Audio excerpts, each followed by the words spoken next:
안녕하세요. 전 해외 입양아동 출신입니다. 제가 기억도 안 나는 아주 어린 날에 한국을 떠나 머나먼 미국까지 가서 입양이 됐죠. 그렇게 전 양부모님을 만나게 됐고 부모 자식의 인연을 맺어 미국에서의 인생을 시작했어요. 제가 양부모님의 세 번째 자식이었네요. 첫째가 바로 양부모님의 유일한 친자식이고요. 둘째는 저처럼 입양아였습니다. 원래 양부모님은 둘째까지 보셨었는데 몸이 약하게 태어나서 고생만 하다가 일찍 그 아이가 세상을 떠났다고 해요.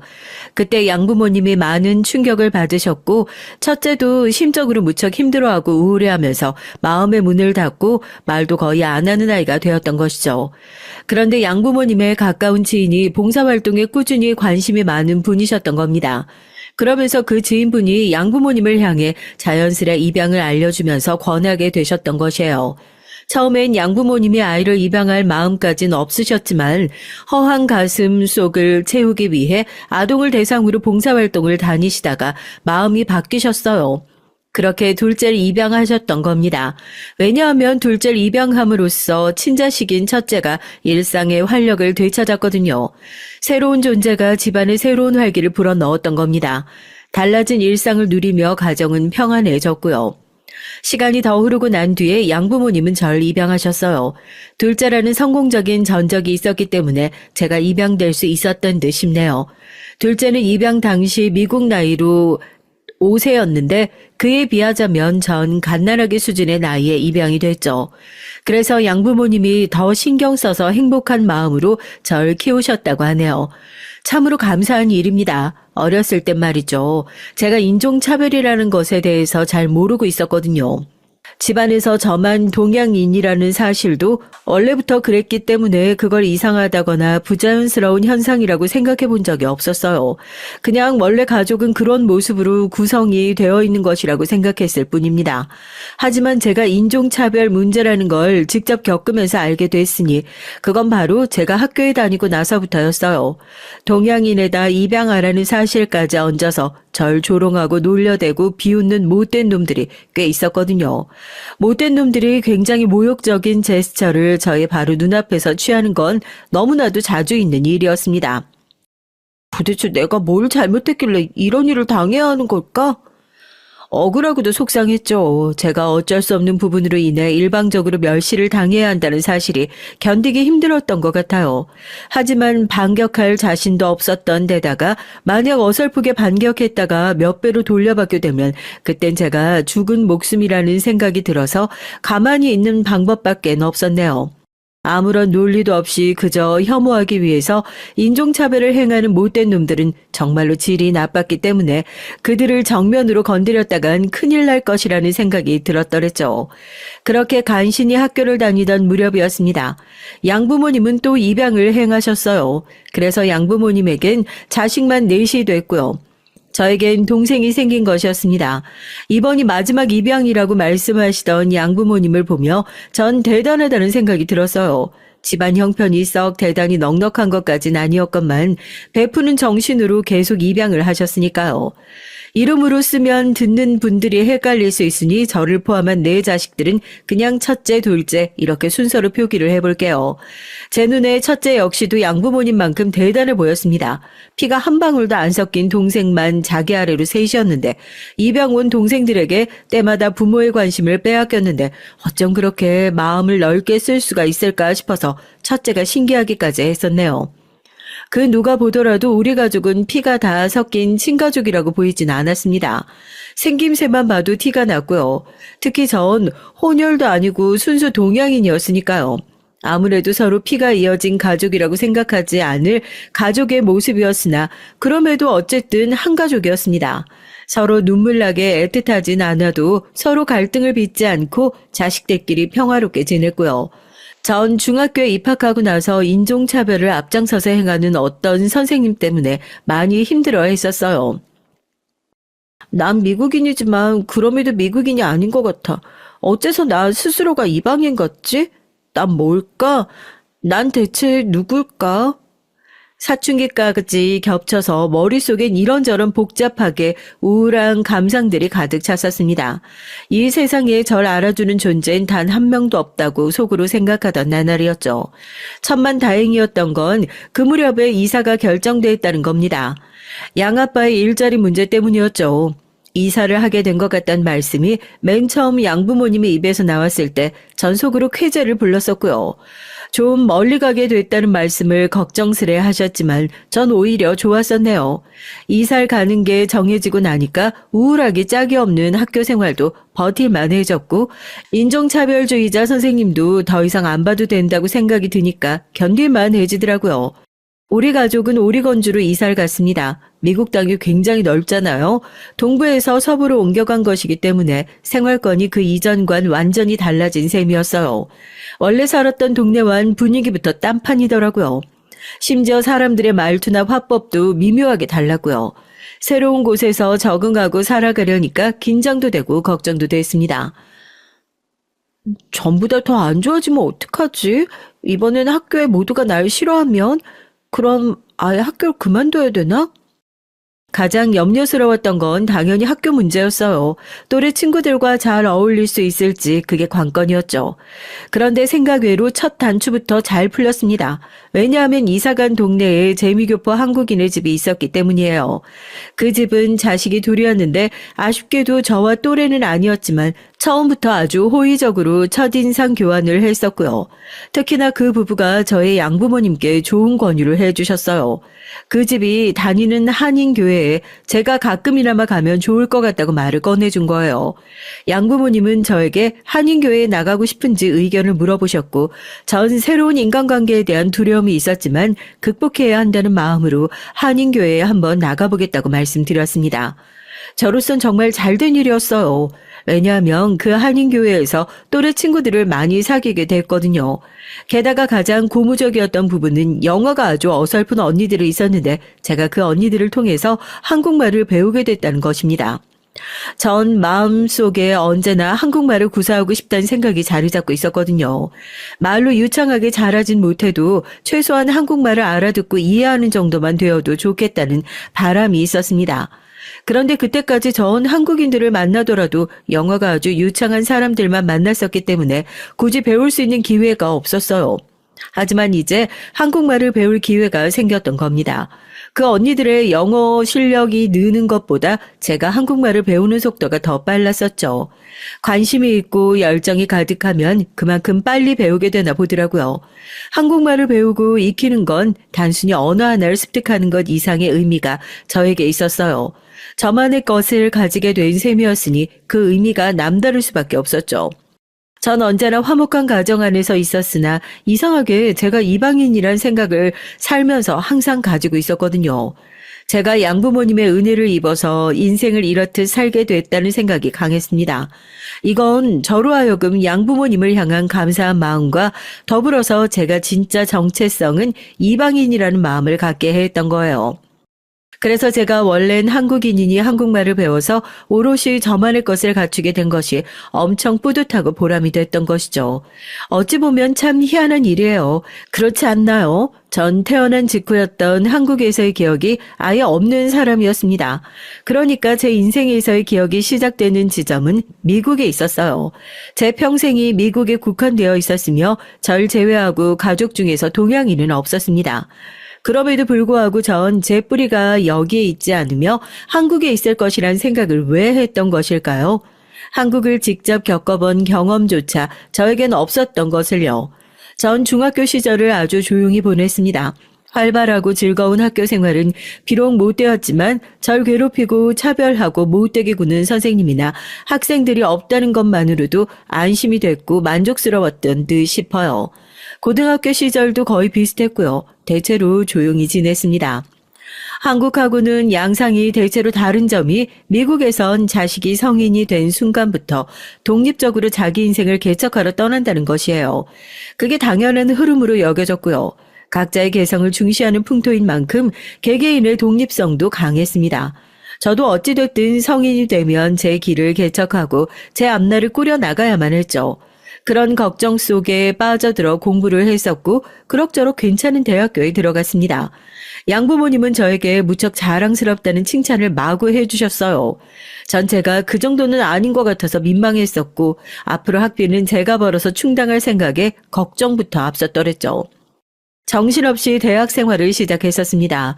지내면서 인종차별도 겪었고 마음 맞는 친한 친구들도 사귀었으며 성적에 관한 고민에 빠졌고 미래를 걱정하느라 밤잠을 설친 적도 있었죠.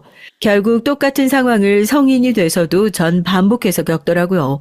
그걸 안 순간부터 제가 마음의 짐을 내려놓고 조금은 자유로워졌던 것 같아요. 결국은 살면서 겪는 고충들은 계속해서 반복된다는 걸 알게 됐으니까요. 그렇게 성숙해지고 점차 어른이 됐던 듯 싶습니다. 저 스스로가 여유로워지고 너그러워졌더니 그걸 계기로 전부 다 가족들과도 좀 친밀해질 수 있었던 것 같아요. 양부모님의 유일한 친자식인 첫째 말입니다. 사실 첫째랑 둘째끼리 가깝고 셋째인 저만 동떨어진 느낌이었고 넷째인 막내라서 혼자 양부모님의 애교쟁이인 느낌이었거든요. 그래서 제가 첫째하고 친밀하게 가깝진 못했었는데요. 첫째가 3년 사귄 남자친구와 약혼을 하게 됐다고 해서 축하 인사를 전하다가 그 바람에 이런저런 안부도 서로 주고받으면서 깊은 대화를 나누게 됐죠. 그땐 제가 대학 가서 처음으로 제대로 된 남자친구를 사귀었던 때였기 때문에 저보다 경험이 많은 첫째에게 연애 상담을 좀 받고 싶었습니다. 덕분에 여자들끼리 통하는 대화를 하면서 가까워졌고요. 그러다가 문득 첫째가 저한테 물었던 거예요. 너는 네가 태어난 곳이 궁금하지 않냐고요. 이제 성인이니까 움직이는 것도 자유로운데 혹시 한국에 가볼 생각은 없냐고 그런 질문을 했습니다. 사실 전 중학생 때 이미 양부모님으로부터 그런 질문을 받아봤어요. 오리건주로 이사를 하고 나서 얼마 안 된 시점이었죠. 한인교회에 나가서 편하게 그곳 친구들과 어울리며 밝아진 저를 보며 양부모님은 이런저런 생각이 드신 모양이었습니다. 태어난 나라가 궁금한지, 친부모가 보고 싶은지 이런 걸 저에게 조심스레 물어보셨죠. 한 번쯤 양부모님과 나눌 법한 대화였기 때문에 당시 전 놀라지 않았었고 그저 아직은 별 생각이 없다고 대답을 해드렸습니다. 그러나 양부모님에게 밝히지 못했던 본심은 한국말을 배우는 게 무척 즐겁고 일상의 가장 큰 기쁨이었다는 거예요. 미국으로 놀러온 한국 사람들하고 제가 꽤 유창하게 한국말로 대화를 해냈다고 느껴질 때면 제 안에서 희열이 들리기도 했었습니다. 그래서 혼자 속으로 항상 제가 정말로 한국이 궁금하지 않고 제 뿌리를 찾고 싶지 않은 건지 조용히 의문을 품어왔었죠. 속으로 깊이 감춰왔던 그것을 첫째가 건드린 순간에 전 걷잡을 수 없이 한국에 가고 싶다는 열망에 사로잡히고 말았습니다. 대학을 다니면서 혹은 대학을 졸업하자마자 많은 사람들이 배낭여행을 떠났죠. 돈을 벌고 모으고 사회 경력을 쌓는 것에 급급하지 않는 수많은 미국 대학생들을 보면서 저도 그런 느긋함을 조금은 본받아도 좋겠구나 싶어졌습니다. 절 비롯해서 동양인들은 이상하게 안정적인 직장을 빨리 찾으려고 초조해하고 혈안이 된 경우가 많았거든요. 저도 일찌감치 취업 걱정으로 스트레스가 심했는데 첫째 말을 듣고 나자 다른 게 중요한 것이 아니라 제가 태어난 나라를 다녀와 보는 것이 제 인생에서 더 중요한 일이라는 생각이 들더라고요. 그래서 결심을 내리고 주변 친구들에게 제가 한국에 가볼 것임을 알렸습니다. 모두가 놀라면서도 응원해줬어요. 단 한 명, 제 남자친구는 반대를 했습니다. 취업 준비를 하면서 면접이나 빨리 보러 다닐 것이지 헛바람 들어서 잘못된 생각을 하고 있는 것이라고 절 채찍질을 했어요. 그 말을 들으니까 갑자기 전 의기소침해졌는데 첫째가 상황을 듣고는 그딴 놈하고는 당장 헤어지라고 따끔하게 충고를 해줘서 정신을 차릴 수 있었네요. 그딴 놈하고는 어차피 장기적으로 좋은 관계를 유지하기 어렵다는 첫째의 충고에 제가 납득이 갔었고요. 아니나 다를까요. 몇 주 뒤에 남자친구는 술에 취한 채로 험악한 모습을 저에게 보였고 전 이미 결심도 마친 상태였기 때문에 그걸 빌미 삼아서 당장 헤어졌습니다. 이별 통보를 하자 눈이 돌아가서 저에게 따져 묻고 비난을 날려대며 무섭고도 찌질한 면모를 보여주더라고요. 그래서 제가 도망치듯이 그때 한국으로 떠났었고요. 급하게 출국을 했었죠. 그러느라 양부모님과 깊은 대화를 할 새가 없었던 게 아쉬웠죠. 하지만 정말 감사했던 건 제가 태어난 나라에 가본다는 걸 높이 사시며 응원을 해주셨다는 점이었네요. 한인교회에서 친해졌었던 언니들의 도움을 받아 숙소는 해결을 했었습니다. 아주 든든하다는 마음만 가지고 딱 한국에 발을 들였는데요. 공항에서부터 전 넋을 놓고 말았죠. 여기가 바로 내가 태어난 나라가 맞긴 하구나. 이렇게나 나랑 비슷하게 생긴 사람들이 잔뜩 있는 곳은 처음이야. 이곳을 전혀 모르는데도 난 왜 이곳이 썩 낯설지가 않지? 짧게 지내도 금방 이곳이 익숙해질까 봐 나 지금 그게 걱정이 될 것만 같아. 미국에서 지내며 접했던 동양인들 그리고 한인교회의 커뮤니티는 직접 발을 들여본 한국의 감상에 비하면 아무것도 아니었어요. 게다가 저의 막연해 있던 예상보다 한국은 공항시설이 너무나도 멋지고 깔끔하고 우수한 것에 놀랍기도 했고요. 한국을 떠나 미국으로 이민을 오신 아저씨 아주머니들이 분명히 저한테 그랬었거든요. 한국은 많이 뒤처졌고 촌스럽다고요. 미국에 비하면 굉장히 후진국이라고요. 그런 소리를 제가 한두 분으로부터 들은 게 아니었건만 직접 마주한 한국의 인상은 공항에서부터 좋은 의미로 대단했습니다. 제가 태어난 곳이 이렇게나 멋지다는 사실에 저도 모르게 가슴이 벅차올랐어요. 전 원래 약 3주 일정으로 한국에 간 것이었지만 절 환대해준 언니들이 자꾸만 일정을 늘리라고 권유를 해줘서 돌아가는 비행기표를 바꿨고 한 달을 꽉 채워서 지내게 됐죠. 양부모님을 비롯한 미국의 가족들은 대수롭지 않게 잘했다고 말해줬고요. 미국의 한인교회에서 만났던 언니들은 그때는 언어의 장벽이 있어서인지 어딜 가나 약간 움츠러들고 분위기를 살피는 기색이었는데 한국에서 만나보자 아이의 모습이 딴판이더라고요. 굉장히 자신감이 넘쳤고 쾌활했어요. 거침없고 막힘이 없었죠. 언니들은 젊은 사람들에게 인기 많은 동네들을 저에게 빠짐없이 소개해 주려고 안달이었습니다. 미국에서 체류하던 때 저에게 신세를 많이 졌으니 이번엔 자기들 차례라고 했죠. 전 따지고 보면 언니들에게서 오히려 한국말을 배웠던 것밖에 없었는데 그랬던 저의 모습을 적극적으로 잘해주려고 애를 썼던 것으로 언니들은 해석을 하고 있었더라고요. 아주 고마운 오해였네요. 그리고 놀랍게도 전 제가 비록 유창하게 구사하진 못하더라도 언니들이 하는 말들을 다 알아들을 수 있었습니다. 말을 엄청 빠르게 하길래 당황스러웠지만 그럼에도 알아들을 수 있어서 스스로 기뻤고요. 전통시장을 많이 돌았는데 나이 드신 사장님들은 죄다 사투리를 구사하시더라고요. 그건 역시도 너무 재밌고 좋았습니다. 들어가는 카페마다 커피 맛은 훌륭했고요. 무엇보다 미국에 비하자면 한국은 단일 민족이나 다름없다는 생각이 들면서 이따금씩 가슴이 찡해졌어요. 제가 느끼고 싶으나 느낄 수 없는 소속감에 대한 아쉬움이 들더라고요. 미국으로 돌아가기 일주일 전 양부모님과 통화를 했어요. 그런데 마침 그때 집에 첫째가 와 있었죠. 전화를 바꾼 첫째는 저에게 약혼자와 오늘 결혼에 대해 진지하게 논의를 했다고 말했습니다. 이러다가 결혼 날짜까지 정할지도 모르겠다는 첫째의 얘기에 제가 놀라며 축하를 해주었죠. 그랬더니 첫째가 저에게 덧붙인 말이 인생에서 결혼 같은 커다란 이벤트를 저도 곧 맞이하게 될 텐데 그 전에 친부모를 찾고 싶지는 않냐고 그러더라고요. 솔직히 한국에 와서 단꿈에 젖은 나날을 보내는 동안 친부모님에 대한 생각을 안 해본 건 아니었습니다. 이곳 어딘가에 계실까? 계시겠지. 나의 친부모님 두 분은 함께이실까? 아니면 각자 가정을 꾸리셨을까? 나이는 얼마나 되셨을까? 어떻게 생기셨을까? 길거리에서 혹은 식당에서 제 또래의 자식과 함께 다니는 중년분들을 발견하면 저도 모르게 눈으로 쫓게 되더라고요. 그런 제 자신을 애써 추스렸는데 첫째의 말을 듣고 나니까 마음속에서 동요가 일었어요. 그래서 여러 고민과 갈등이 됐지만 관광을 목적으로 한국에 왔던 만큼 갑자기 제가 다른 행동을 하기는 쉽지 않았습니다. 제 뿌리를 갑자기 찾겠다고 나설 수는 없었어요. 하지만 그런 생각을 가진 채로 나머지 시간들을 보냈더니 한국의 풍경이 확 달라 보였어요. 고작 한 달 머문 것뿐인데 전 어느새 수많은 한국인들만 가득한 이곳에 익숙해진 상태였죠. 태어난 곳에 자동으로 이끌리는 것이었나 봐요. 전 제 인생에서 다시 이곳을 찾을 것임을 다짐했습니다. 먼 미래의 일이 되진 않을 테였죠. 그리고 제 뿌리를 찾는 여정을 인생에서 한 번쯤은 꼭 가져야 한다는 각오를 다진 채로 미국에 돌아갔어요. 한 달 동안 한국에서 지낸 시간은 마치 한여름밤의 꿈과도 같았습니다. 그만큼 달콤하고도 잠에서 깨어난 순간 끝이었어요. 그러나 분명한 흔적은 저에게 남겼죠. 한국을 직접 체험하기 전과 후로 전 달라졌으니까요. 내면이 단단해지고 당당해진 제 자신이 느껴졌습니다. 전 어설픈 미국인도 이방인도 아니라 다만 그저 저라는 사람일 뿐이었어요. 자연스레 전 더 열심히 살기 시작했습니다.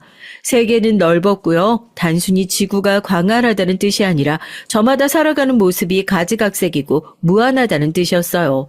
지구 반대편인 한국에서 머무는 동안 그걸 느낄 수 있었고 그동안 제가 살면서 해왔던 고민들이 아주 별것 아니었다는 생각이 들면서 많이 의연해졌습니다. 일자리를 얻기 위해 여러 기업의 문을 두드렸지만 쉽지가 않았어요. 게다가 어떤 한 곳은 꽤 저명한 기업이었음에도 인사 담당자가 은근슬쩍 인종차별을 하더라고요. 예전 같았으면 크게 상처 입고 양부모님을 비롯한 가족에게 말도 못한 채 혼자 끙끙 앓으며 스스로를 채찍질했을 거예요. 그러나 이제 전 달라진 이후였죠.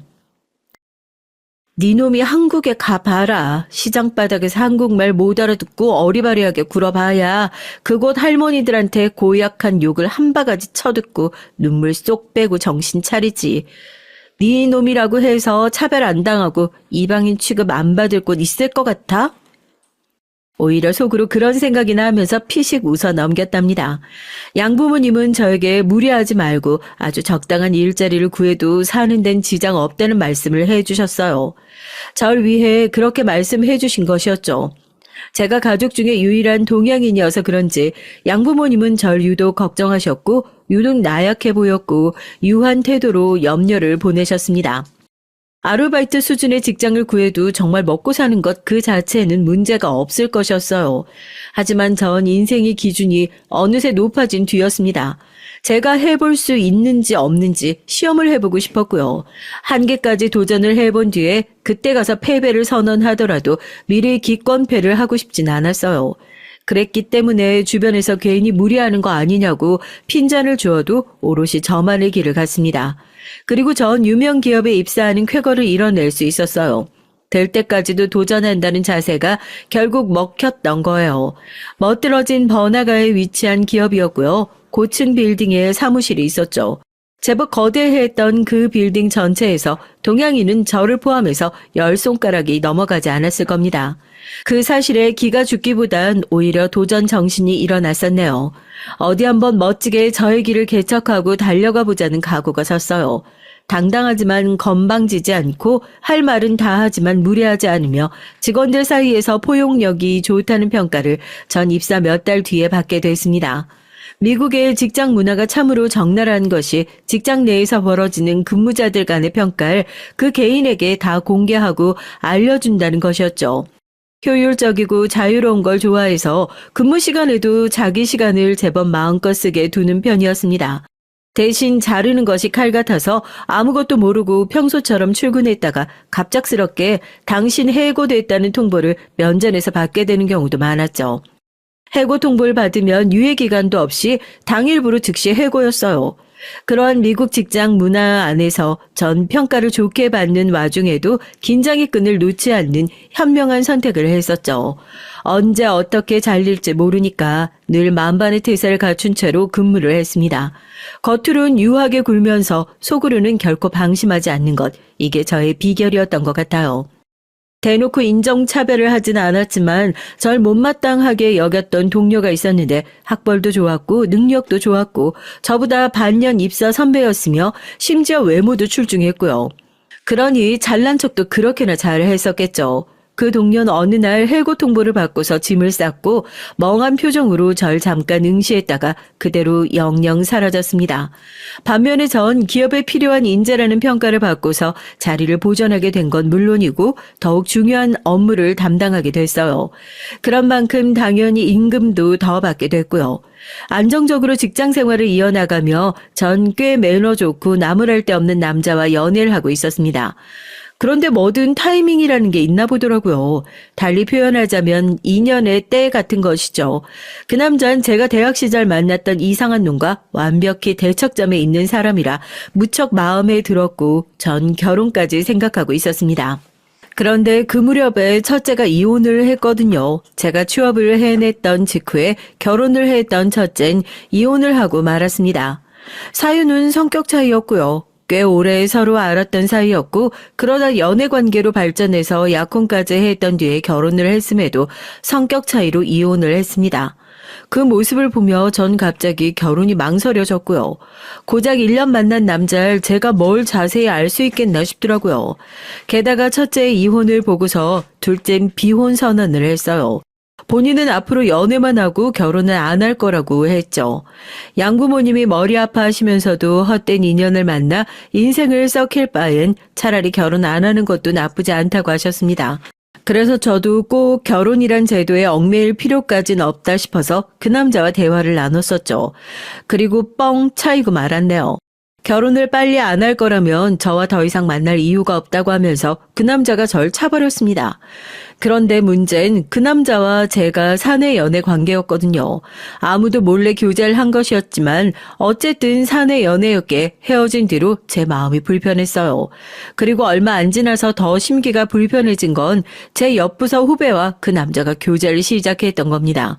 공개 연애로 말이에요. 결혼을 전제로 진지하게 만나기 시작했으니 모두의 축하를 받고 싶다며 그 남자가 당당히 사람들 앞에서 선언을 했어요. 저와 헤어지고 한 달도 안 지나서 일어난 상황이었습니다. 배신감과 서운함을 느꼈던 전 때마침 받았던 스카우트 제의를 긍정적으로 검토하게 됐죠. 남자친구에게 차이기 전에 전 모 기업으로부터 스카우트 제의를 받았는데요. 조건도 좋았고 다 마음에 들었지만 문제는 그곳으로 가는 게 상당한 도전 정신을 요구한다는 것이었습니다. 안전성도 낮았고요. 위험 부담이 크면 성공했을 때 그만큼 큰 이득으로 돌아오지만 애초에 위험 부담이 크다는 게 뭐겠어요? 실패 확률이 높다는 뜻이죠.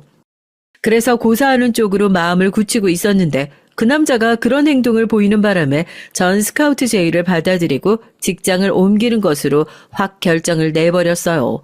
그리고 그건 제 인생에서 손꼽히는 최고의 선택이었죠. 왜냐하면 직장을 옮긴 뒤로 진짜 인연을 만났기 때문입니다. 3년 반을 연애하고 나서 저와 결혼했던 남편은 뭐든 서두르는 법이 없던 남자였죠. 저보다 2살 연하인데 태도는 저보다 언제나 더욱 신중하며 진중했고요. 그러면서도 은근히 재치가 있었고 배려심이 좋았어요. 남편은 타오르는 용암, 뜨거운 불꽃 이런 것과는 거리가 멀었고 따뜻하고 포근한 편이었습니다.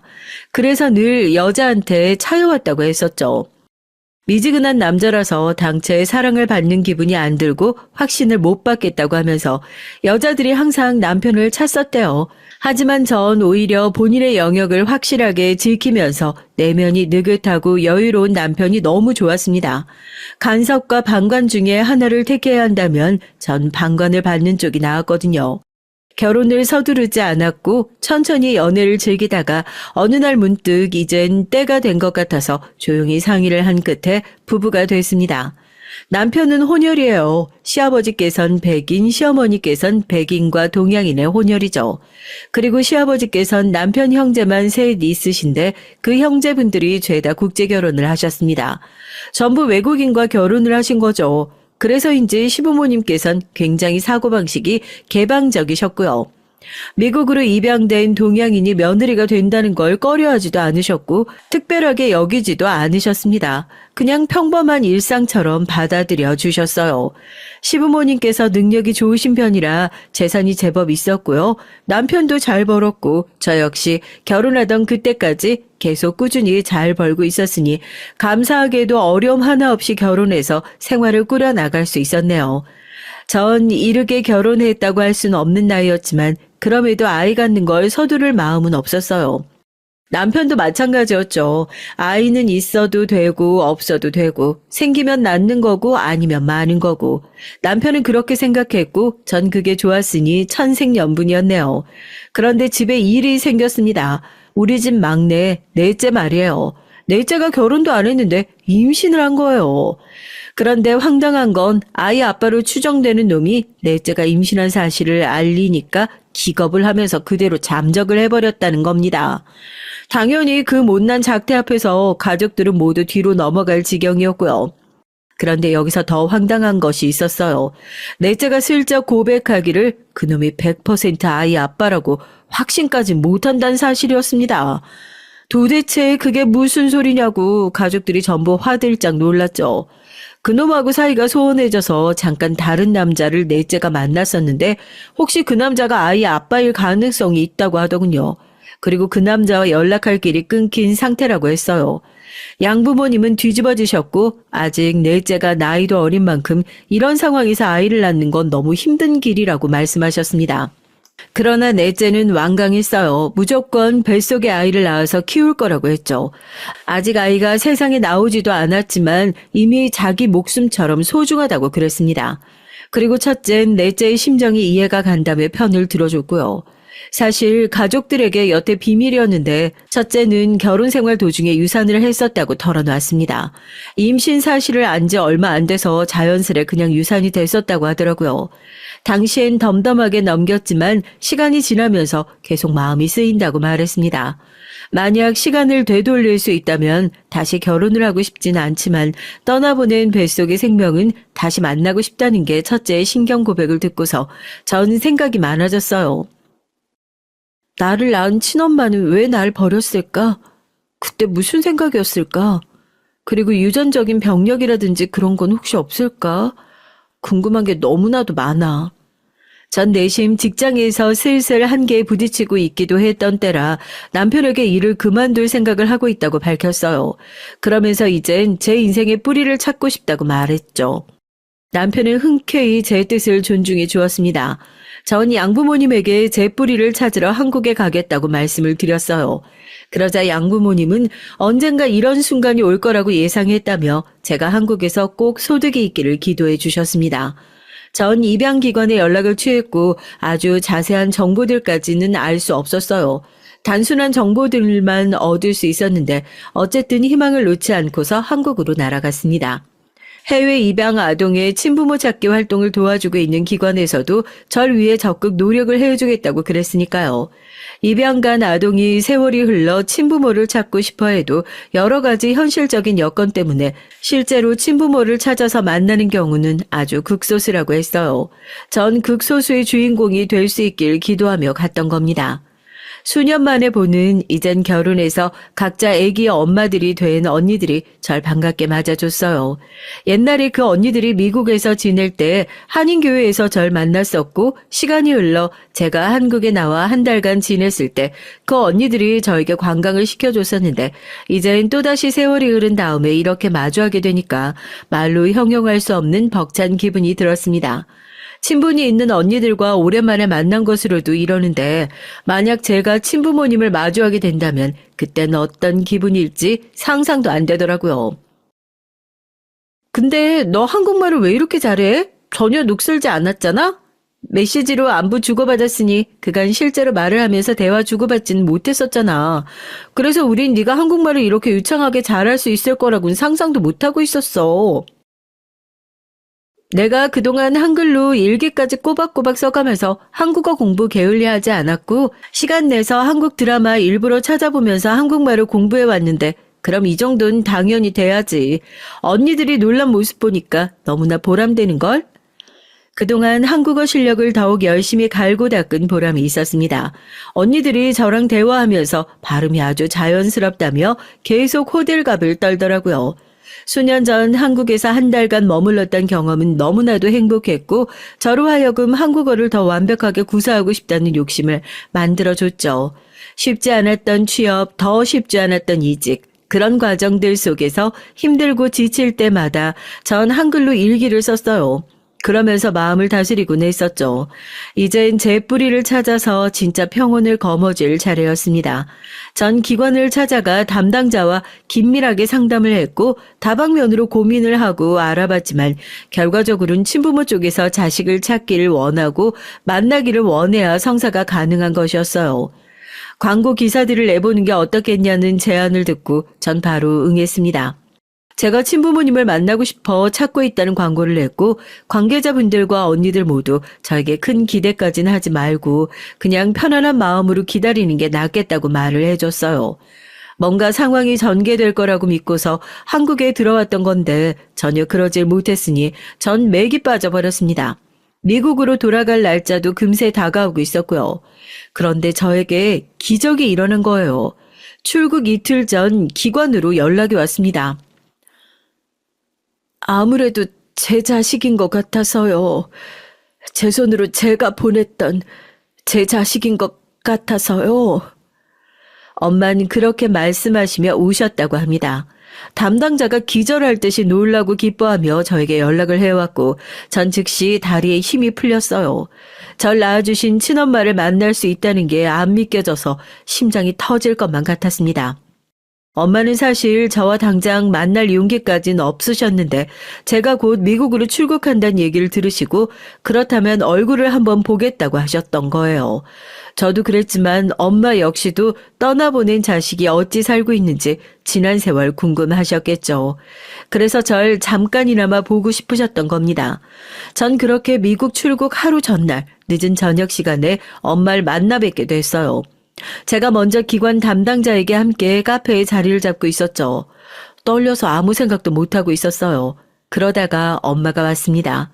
어쩔 줄 모르는 표정으로 다가오신 엄마의 모습은 제가 막연히 상상해왔던 모습과는 달랐어요. 제가 상상했던 것보다 저와 닮지 않으셨고 덩치가 많이 왜소하셨습니다. 어색한 악수, 다음으로는 포옹이 이루어졌죠. 엄마는 계속 눈물을 훔치셨지만 전 처음에만 잠시 뜨거운 눈물을 흘렸을 뿐 꽤 덤덤하게 엄마를 보며 얘기를 들었습니다. 제 평생 궁금해왔던 사연은 이러했어요. 저희 친부모님은 결혼을 앞두고 집안의 반대로 끝내 헤어지셨습니다. 그런데 헤어진 직후 엄마가 임신 사실을 아셨던 거예요. 놀라신 엄만 아무도 몰래 단칸방을 구해 지내셨습니다. 배가 불러왔고 수중에 돈은 다 떨어졌죠. 결국 아빠에게 연락을 하셨고요. 그러자 아빤 집을 나와 엄마에게로 가셨습니다. 태어난 아기가 바로 저였어요. 하지만 아빤 돈을 벌기 위해 밤낮 없이 일을 하시다가 깜깜한 밤 귀갓길에 뺑소니 사고를 당하셨어요. 애초에 집안에 반대가 있었던 건 아빠 쪽은 잘 살았지만 엄마 쪽은 가난했기 때문이었죠. 격차 때문이었어요. 아빠는 홍수 상태에 빠졌고 가족들은 당연히 엄마를 죽일 듯이 원망했습니다. 엄마는 아빠의 임종조차 지킬 수가 없었어요. 사는 것 자체가 너무 벅차고 힘들었던 엄만 절 버리기로 결심하셨고요. 멀리 미국으로 입양 가면 최고로 행복하게 살 수 있을 거란 생각을 하신 엄만 절 몰래 버리시면서 아이가 미국으로 입양 갔으면 좋겠다는 희망을 담은 편지를 남기셨던 겁니다. 그게 제가 미국인이 된 전말이었어요. 미안하다. 그때는 내가 나 하나 건사하기도 힘들어서 그랬어. 널 한시도 잊어본 적이 없단다. 용서를 바라진 않지만 그래도 미안하다고 사과는 하고 싶었어. 울지 마세요. 전 괜찮아요. 너무 좋은 가족 만나서 지금까지 어려움 없이 살았으니까요. 저처럼 행복하게 잘 산 사람도 없을 거예요. 전 우시는 엄마 앞에서 차분하게 말씀드렸습니다. 우울했던 날들이나 인종차별로 힘들었던 일화들을 굳이 그 자리에서 꺼낼 필요는 없었죠. 순수하고 곱게 차려입으신 엄만 그동안 당신의 지난 날이 제법 평탄했고 현재도 잘 살고 있다고 밝혀주셨어요. 새로 가족을 꾸리셨는지 이런 부분은 조용히 미소만 지으셨을 뿐 안 알려주셨고요. 저에게 밝히기 민망하신 듯 보였네요. 엄만 제가 돌아가신 아빠를 닮았다고 했습니다. 아빠의 사진을 분명 한 장 가지고 있었는데 그걸 꼭 찾는 대로 저에게 보내주겠다고 하셨고요. 얘기만 들어도 그 사진을 꼭 보고 싶더라고요. 그래서 부탁드린다고 했죠. 제 주소 연락처는 이미 기관에 남겨져 있었지만 그래도 엄마한테 직접 적어드리고 싶었습니다. 그러면서 엄마의 주소도 알고 싶다고 말씀드렸고요. 당황하며 머뭇거리시길래 전 일부러 대수롭지 않은 말투로 어차피 내일이면 전 미국으로 가버리니까 앞으로 그냥 편지나 몇 통 붙이겠다는 의도라고 설명드렸고요. 그러자 안심하시며 저에게 주소를 적어주셨어요. 그 모습을 보며 당신의 현재 인생과 저라는 존재 사이에 선을 긋고 벽을 치려는 게 느껴졌습니다. 제가 당장 미국으로 떠나는 일정이 없었다면 엄마가 절 바로 안 만나 주셨을 것이란 짐작이 들었던 것도 그 때문이었고요. 엄마는 당신의 인생이 있었습니다. 그러니 제가 갑자기 나타나서 엄마를 찾은 것만으로도 이미 한계였고 전 엄마의 인생이라는 영역으로 발을 디뎌서는 안 됐습니다. 그걸 느꼈네요. 전 엄마에게 만나주셔서 감사하다는 인사를 남겼고 엄마는 앞으로 편지하며 연락하자고 하셨어요. 다음에 또 한국에 나오면 그때 다시 만나자고도 해주셨고요. 전 엄마와 다시금 포옹을 나눈 뒤 헤어졌습니다. 기분이 너무 이상했어요. 드디어 염원이 이뤄진 셈이었지만 벅찬 감동까지는 없더라고요. 역시 상상과 현실은 다른 법이었습니다. 밤새 잠을 못 이뤘고 엄마와 대화를 더 나눴어야 한다는 후회가 밀려왔어요. 이대로는 못 떠나겠더라고요. 그래서 전 공항으로 가기 전에 엄마의 주소지로 가보았는데요. 택시에 멈춘 곳에서 전 당황하고 말았죠. 허름한 빌라촌이었기 때문입니다. 혹시 엄마가 저에게 일부러 가짜 주소를 남겨주셨던 건 아닐까 이런 생각을 하면서 택시에서 내린 전 더욱 당황할 수밖에 없었어요. 택시가 진입할 수 없는 낡은 길목을 굽이쳐 들어가고 또 들어간 끝에야 그 주소지가 나왔기 때문입니다. 엄마가 이런 곳에 사신다고? 암만 해도 가짜 주소였다고 생각하며 발길을 돌리려던 바로 그때였어요. 야, 너 이제 내가 아주 우습지? 그러니까 어제도 건방지게 밥도 안 차려놓고 옷은 차려입고서 늦게까지 싸돌아다니고 온 거 아니야? 네가 꼴에 지금 남자가 생겼다 이거야? 어떤 새끼야?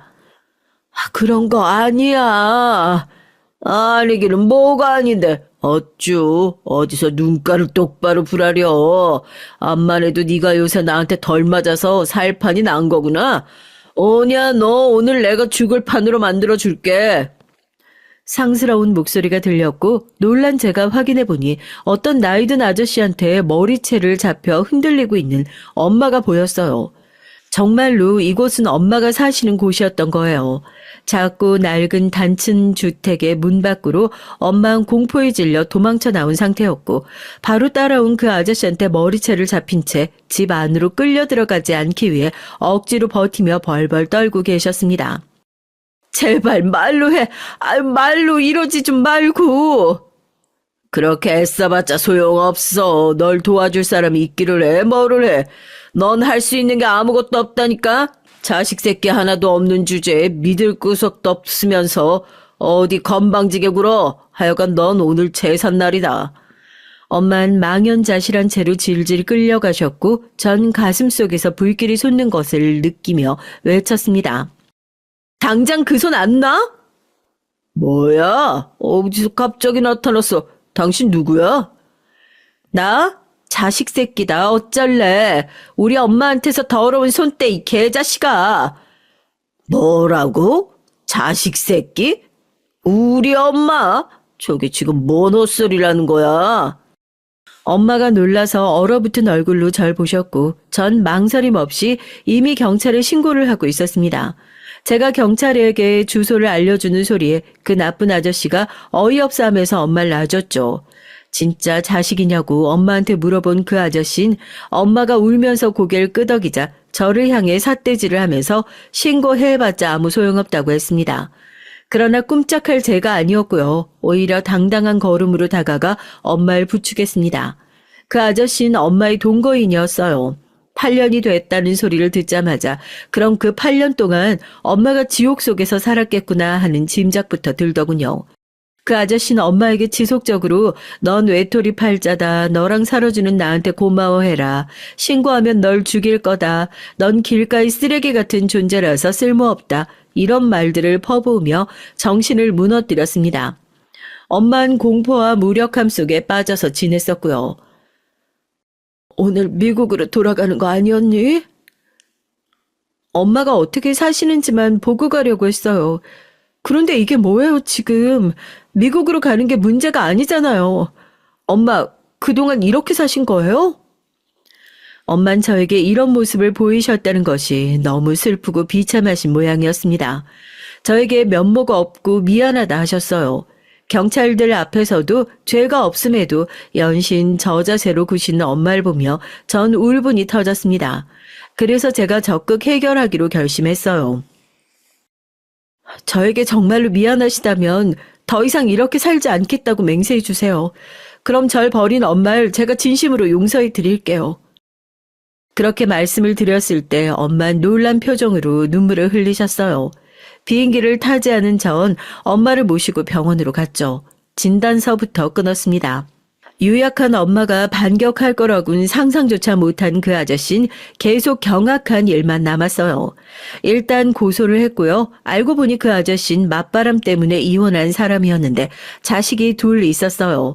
둘 다 결혼해서 각자 어린 자식들이 있었고요. 그 아저씨는 글러먹은 인성을 가지고도 본인의 자식들, 손주들은 제법 아끼는 모양이었습니다. 본인이 구질한 인생에 자식들과 손주들은 끌어들이고 싶지 않아 했다고 하니까요. 그래서 그걸 건드려줬죠.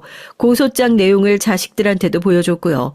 어린 아이들이 자기가 어떤 핏줄을 타고났는지 알게 해줄 수도 있음을 넌지시 경고했습니다. 그보다 더 완벽한 복수는 없었네요. 그 나쁜 아저씨 곧 완전히 항복 선언을 하며 엄마 앞에서 납작 엎드렸거든요. 내가 다 잘못했다. 내가 죽일 놈이었어. 내가 사라질게, 응? 그럼 되잖아. 그러니까 제발 내 핏줄은 건드리지 말아주라. 그 구차한 모습에 엄마는 통쾌함과 씁쓸함을 동시에 느끼셨다고 했어요. 엄마에겐 피도 눈물도 없이 냉정하고 잔혹하게 굴었으면서 그런 인간인 주제 핏줄에겐 나약하다는 점이 입맛을 씁쓸하게 만들었다고 하더군요. 엄마는 홀가분하게 새 출발을 하게 됐어요. 그리고 저와 진심을 다해 마주보며 서로의 진짜 속마음을 주고받는 모녀간의 대화를 나누셨죠. 제가 한국말이 아주 유창하다는 것, 열심히 살아서 사회적 지위가 나쁘지 않고 모은 돈이 제법 있다는 점과 시댁이 여유롭다는 것, 그 모든 것들이 참으로 감사하게 느껴졌습니다. 덕분에 엄마를 도울 수 있었으니까요. 난 너에게 해준 것도 없는데 그러면서 너에게 받기만 하는구나. 엄만 고맙다고 미안하다 하셨습니다. 그러나 전 이 세상에 절 존재하게 해준 것만으로도 엄마에게 감사할 일이라고 생각하는 중이었어요. 엄만 기어이 꽁꽁 감추어 보관하셨던 아빠의 사진을 찾아서 저에게 건네주셨는데요. 사진 속 젊은 아빠의 모습이 한눈에도 저와 닮아 있어서 전 펑펑 울고 말았네요. 속이 후련했어요. 이제야 저라는 인간이 완전하고 온전해진 기분이었습니다. 그 후로 엄마는 직장도 구하셨고 취미 활동도 만드셨고 지금까지 너무 잘 지내고 계세요. 미국에도 이미 저의 초대를 받아 3번 놀러 오셨고요. 저도 양부모님 남편과 함께 똑같이 3번 한국을 더 방문했었답니다. 나중엔 아예 제가 남편하고 한국에서 눌러 사는 것까지 고려하고 있어요. 저희 부부는 아들 하나만 있는데요. 이 녀석이 성인이 되는 순간 그때 한국으로 아예 건너가는 건 어떠냐는 얘기를 남편과 나눴죠. 어떻게 될지 아직 확실하진 않다는 게 인생을 즐겁게 살아가도록 만드는 것 같답니다. 안녕하세요. 전 서울에 살고 있는 올해 41세가 된 김태희라고 합니다. 사실 제 본명이 김태희는 아니고요. 제가 이름만 들어도 알만한 대기업에 재직 중이고 워낙 사적인 얘기를 할 예정이라서 누가 알아볼까 가명을 쓰려고 하니까 이해해 주세요. 마찬가지로 여기 나오는 가족, 시댁 사람들 모두 가명으로 연예인 이름을 쓰도록 할게요. 전 원래 드라마 광이라서 여가 시간은 늘 각종 드라마를 보는 것이 취미였어요. 얼마 전 지인의 소개로 여기 채널을 알게 된 뒤론 핸드폰을 자주 틀어놓고 사연을 같이 듣고 있답니다. 성우분 목소리도 좋고 사람 사는 얘기들이 얼마나 재밌는지 시간 가는 줄 모르겠어요. 사실 저에게도 가슴에 맺힌 얘기가 있거든요. 또 요즘 심각하게 고민 중인 것도 있고요. 그래서 여기에 제 사연을 보내봅니다. 제 얘기 들어보시고 살아오신 경험이나 조언, 쓴소리도 좋으니까 많은 말씀을 댓글로 남겨주세요. 전 주변에서 흔히 볼 수 있는 평범한 5인 가족의 막내로 태어났습니다. 저에겐 5살 많은 오빠와 2살 위인 언니가 있어서 어릴 때부터 북적북적이며 자라왔어요. 어릴 때 우리는 많이도 싸웠죠. 같이 놀다가도 싸우고, 특히 같은 방 쓰는 언니랑은 하루가 멀다 하고 싸웠어요. 사실 지금 생각하면 왜 싸웠는지 그 이유도 기억이 안 날 정도로 매일 투닥거렸죠. 오빤 5살이나 위였기 때문에 저에겐 아빠 다음으로 무섭고 카리스마가 있는 사람이기도 했어요. 주변의 다른 친구들 오빠와 달리 우리 오빤 자기 여동생 둘을 말없이 잘 챙겨주는 친데레 같은 성격이었습니다. 제가 초등학교 다닐 때 오빤 중학생, 심지어 고등학생이었기 때문에 자주 놀아주진 않았지만 저랑 언니 생일날 선물도 주고 어린이날엔 맛있는 과자나 아이스크림도 챙겨주는 다정한 오빠였죠. 언니도 자주 싸웠다고는 하지만 그래도 같이 붙어서 놀러도 다니고 친구 욕도 같이 해주는 정말 친구같이 친한 사이였어요. 그렇게 다복한 집에서 자라서였는지 지금의 고민이 저에겐 더욱 힘들게 느껴지는 것 같네요. 제 고민에 대해선 나중에 찬찬히 풀어볼게요. 우리 부모님은 동네에서 돈가스 가게를 하셨어요. 2분 다 가게를 하시느라 바쁘셨기 때문에 우리 남매들은 좀 독립적으로 컸던 것 같네요. 다들 공부도 열심히 해서 나름대로 괜찮은 대학에 모두 재수 없이 한 번에 턱 붙었고요. 무슨 일이 생기면 우리 3남매가 똘똘 뭉쳐서 해결하곤 했죠. 어느 날의 일화를 말씀드릴까요? 제가 초등학교 2학년 때인가 하교하는데 비가 억수로 쏟아지는 거예요. 우산이 없어서 집에 어떻게 가야 하나 발을 동동 구르고 있는데 그때 못된 삼총사 놈들이 지나가는 겁니다. 그 애들은 못된 삼총사라는 별명으로 불리는 좀 불량하고 친구들 괴롭히는 남자애들 무리였는데 저보고 엄마가 돈가스 튀기느라고 우산도 없냐, 우산 갖다 주는 가족도 없다고 불쌍하다며 놀리는 거예요. 전 소심한 성격을 가진 어린애라서 거기 서서 울고만 있었죠. 나중에 우리 언니가 자기 우산을 가지고 가다가 절 발견하곤 무슨 일이냐고 물었어요. 제가 못된 삼총사에게 당했던 얘기를 털어놓자마자 언닌 이 나쁜 놈들 내 동생을 괴롭혀? 내가 가만두나 봐. 언닌 이렇게 화를 내며 저와 같이 집에 갔고 중학교에서 하교하는 오빠를 붙잡고 오늘 제가 당한 일을 설명해 줬어요. 언니랑 오빠는 막내를 괴롭힌 데다가 우리 부모님이 하시는 가게까지 욕한 그놈들에게 복수를 해줘야 한다며 있는 대로 화가 났죠. 그래서 우리 셋은 우주특공대 바이오맨을 결성했습니다. 당시에 유행하던 어린이 TV 프로그램 이름인데요. 그 바이오맨처럼 악당을 물리치겠다고 나선 거죠. 부모님 선글라스 끼고 보자기를 망토처럼 어깨에 두르고 자주 놀러 온다는 놀이터에 찾아가서 그 못된 삼총사 놈들을 발견했어요. 처음엔 우리 꼴이 우습다며 배를 잡고 웃던 놈들이 키가 훨씬 크고 형인 우리 오빠가 앞에 서자 잔뜩 겁을 먹었습니다. 우리는 악당을 물리치는 바이오맨인데 너희가 우리 막내 태희를 괴롭혔다는 정보가 입수되었다. 그래서 너희를 처단하기 위해서 왔다. 그러면서 그중 한 명의 머리에 꿀밤을 몇 방씩 매겼습니다. 우리 언니도 다른 한 아이의 귀를 잡아당기면서 혼을 내줬고요. 소심했던 저도 언니 오빠의 화력에 용기가 솟아나서 남은 남자아이에게 하이킥을 날렸죠. 그 이후로 어떻게 됐는지 아시죠? 그놈들은 저에게 찍소리도 못하고 피해 다녔고 우리 바이오맨 남매 소식을 학교에 퍼뜨려서 전 마치 영웅이 된 것 같았어요. 학교 친구들이 와서 못된 삼총사들 혼내줘서 잘했다고 막 칭찬하고 절 우러러보기도 하고요. 그래서 한동안 학교에서 동네에서 편하게 지낼 수 있었죠. 우리 3남매 바이오맨 덕분에요. 아이고, 제가 너무 신이 났던 나머지 옛날 얘기 길게 풀어놨네요.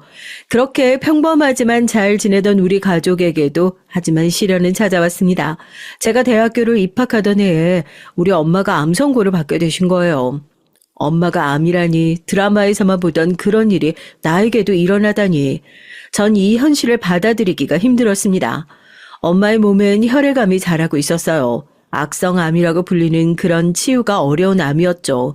엄마의 몸엔 다른 일반적인 암처럼 장기의 암세포가 덩어리처럼 있는 것이 아니라 혈액이나 임파선 그리고 골수까지 암 조직이 퍼져 있었던 겁니다. 엄마는 선고를 받은 날부터 병원에서 항암 치료를 받으셨어요. 하지만 항암 치료는 날이 갈수록 엄마의 생명력을 갉아먹는 느낌이었고 엄마는 날이 갈수록 수척해지고 생기를 잃으셨습니다. 게다가 엉덩이와 허리 쪽 관절 부위에 극심한 통증을 느끼셔서 진통제를 보통 자주 맞아야 하는 것이 아니었어요. 그렇게 투병하신 지 1년도 채 되지 않아서 엄마는 하늘나라로 가시게 됐습니다. 갓 20이 된 전 친구들은 대학 새내기로 한참 놀고 다닐 시기에 엄마의 간병을 도왔어요. 하지만 엄마가 그렇게 가버리시니까 제가 더 잘해드릴 걸, 입맛도 없으셨는데 더 맛있는 것 좀 드시게 해드릴 걸 하는 후회만 남았습니다. 엄마가 떠나신 뒤로 우리 가족은 모두 짙은 슬픔에 갇혔어요. 아버지는 엄마의 장례 이후에도 돈가스 가게를 하셨지만 아무래도 힘에 부치신 모양이었습니다. 너희들이 다 취직할 때까지만이라도 내가 버텨야 되는데, 힘을 내야 되는데. 아빠는 최선을 다해 홀로 돈가스 가게 장사를 하셨어요. 우리 3남매 다들 대학 졸업시켜야지, 또 결혼도 해야지. 아빠의 가장으로서의 책임감은 너무 무거우셨을 것 같아서 안타까웠죠. 우리 자식들은 그런 아버지를 생각하며 더 열심히 공부하고 취직 준비를 했습니다. 당시 우리 오빠는 공기업 준비를 하고 있었는데요. 7급 공무원 시험 준비를 병행하며 정말 열심히 공부해서 매진하더니만 당당히 세무 공무원으로 합격했습니다. 그리고 언니는 당시 졸업반이어서 이력서를 열심히 쓰고 취업 스터디도 하면서 노력한 끝에 졸업하자마자 바로 회사에 취업을 했어요. 저도 우리 오빠 언니에게 질 수 없었죠. 엄마의 장례식을 치룬 건 고작 대학교 2학년이었지만 철없이 놀거나 시간을 낭비할 틈이 없이 고등학생 과외를 하며 용돈도 벌고 각종 자격증 준비와 학점 관리도 열심히 했습니다. 덕분에 전 대학교를 졸업하고 아주 유명한 대기업에 입사할 수 있게 됐어요. 아빠는 엄마도 없이 혼자 돈가스 가게 하며 너희를 키운 보람이 있다고 말씀하시면서 너무 기뻐하셨습니다. 우리 남매들은 이제 다 돈을 버니까 아빤 가게를 그만하셨으면 했죠. 내가 다 늙어서 옆엔 내도 없는데 이 일이라도 없으면 뭐 하겠니? 몸이 허락하는 한 난 이 일을 하련다. 너네도 내 걱정 말고 너희들이 잘 살면 그게 효도인 거야. 이렇게 고집을 부리셔서 계속 가게를 운영하고 계세요. 전 대기업의 연구원으로 입사를 해서 서울 집에서부터 수원까지 출퇴근을 해야 했고요. 게다가 출근 시간은 어찌나 빠른지 새벽별 보며 회사 셔틀버스 타고 출근해서 저녁별 보고 퇴근하는 날이 많았습니다. 회사 일을 적응하는 일은 정말 쉽지 않았지만 그런 저에게 힘이 되어주는 사람이 나타났죠. 바로 같은 연구소 내에 있는 최재성 선배였습니다. 선배는 신입인 저의 멘토와 같은 사수 선배였어요. 어리바리한 저의 실수에도 화내거나 꾸짖지 않고 차근차근 알려주는 다정한 모습에 전 뿅 하고 하트가 생기기 시작했죠. 선배에게 잘 보이고 싶어서 더 열심히 일하고 공부했더니 나중엔 부서에서 일을 금방 배운다며 칭찬도 받게 됐습니다. 하지만 선배인 신입사원인 제가 처음부터 여자로 보이진 않았던 것 같아요. 여동생 같고 귀엽다며 그냥 친절한 선배로서의 선을 지켰습니다. 전 회식할 때 선배 옆자리에 붙어 앉고 커피나 간식도 책상에 갖다 드리고 메신저나 톡으로 자주 얘기도 걸면서 나름대로 애정 표현을 했는데 말이에요. 그러던 어느 날부턴가 선배가 저에게 주말에 영화나 보러 가자고 하는 거예요. 제가 선배를 만나서 짝사랑한 지 5개월 만의 일이었습니다. 우린 그 주 토요일에 만나서 영화도 보고 패밀리 레스토랑에서 밥도 먹으면서 처음으로 회사 밖에서 만났어요. 전 직설적으로 선배에게 물었습니다. 선배, 내가 선배 좋아했던 거 알죠? 그런데 왜 이제서야 데이트 신청한 거예요? 처음엔 그냥 귀여운 동생 같고 신입 같기만 했는데 어느 날 네가 달라 보이더라? 어떤 날인데요? 우리 얼마 전에 차세대 연구 때문에 회의한 날 있잖아. 다른 부서들이랑 종기원도 온 그날. 너 정장 입은 거 처음 봤거든. 선배는 그날이 떠오른다는 듯 얼굴을 붉히고 얘기를 했어요. 그때 뒷모습 보고 내가 반한 여자가 있었는데 그게 알고 보니까 너더라고. 깜짝 놀랐어. 허리 골반이 예술이던데 블라우스랑 H라인 스커트가 그렇게 잘 어울리는 여자가 내 이상형이었거든. 그날부터 너 찬찬히 다시 보니까 꽤 괜찮은 여자더라고. 게다가 나한테 호감도 갖고 있으니 놓치면 안 되겠다 싶었어. 이 남자 정말 단순하고 웃기지 않나요? 그리고 그 남자는 결국 제 남편이 됐죠. 제 나이 28살, 남편은 31살의 나이에 우린 결혼을 하고 알콩달콩 살게 됐습니다. 우리 남편은 제가 반할 만큼 다정하고 심성이 착한 남자였어요. 외모는 평범한데 성격 미남이라고 할까요?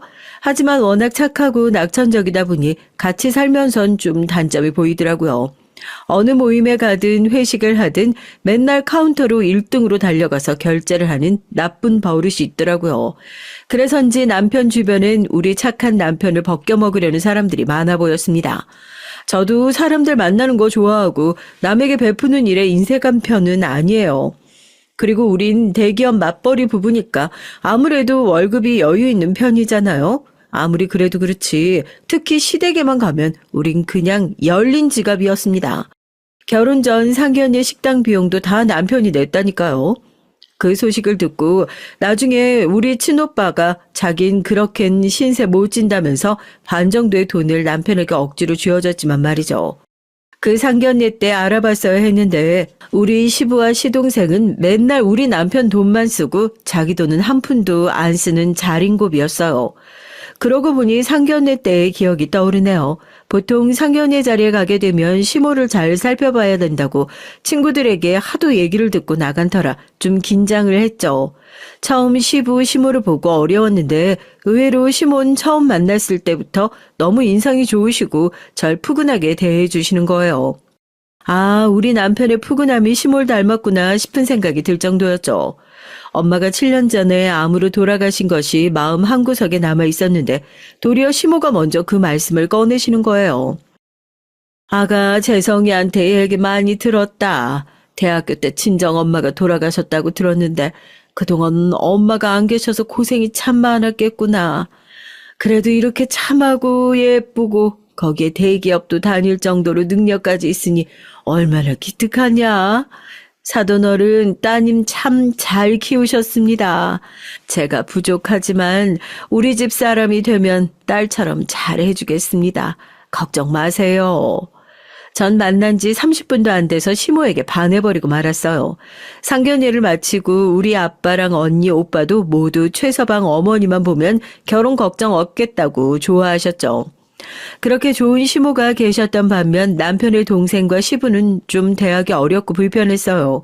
인상도 날카롭고 뭔가 하는 말마다 날이 서 있고 이기적인 느낌이랄까요.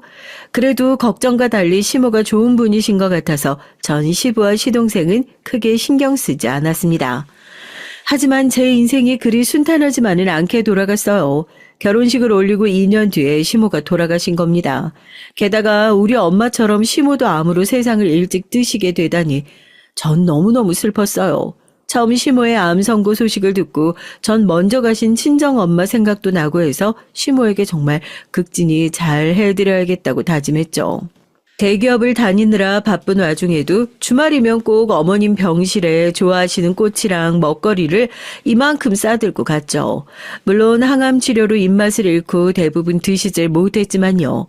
늘 제 마음은 어머님이 완쾌하시길 간절하게 빌었습니다. 하지만 어머님은 당신을 괴롭히던 악성 뇌종양에 결국 지고 마셨어요. 어머님은 제가 시집와서 이쁜 딸이 생겨서 너무 좋았는데 손주도 한번 못 안아보고 간 것이 그것 하나만은 아쉽다고 하셨습니다. 아기가 없다고 조급해하지 말고 이쁜 아기들 낳고 우리 첫째랑 행복하게 살아주렴.